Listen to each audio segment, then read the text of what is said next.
Alcoholic anonymous দৈনিক প্রতিচ্ছবি 22শে জুলাই। ভালো এবং মন্দ।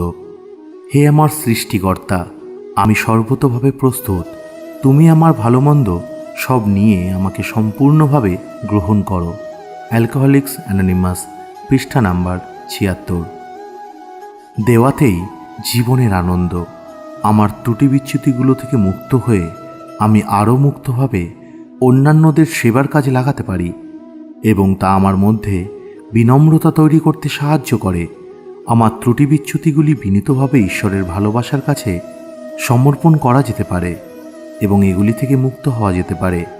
সপ্তম পদক্ষেপটির মূল কথা হল বিনম্রতা এবং সর্বতোভাবে আমার ভালো মন্দ সব নিয়ে নিজেকে ঈশ্বরের কাছে সমর্পণ করার চাইতে বিনম্রতার প্রার্থনা করার মতো আর কোনো ভালো পথ হয় না, যাতে তিনি খারাপ দিকগুলি সরিয়ে দিয়ে আমার ভালোগুলিকে আমাকে ফেরত দিতে পারেন। পৃষ্ঠা নাম্বার 212।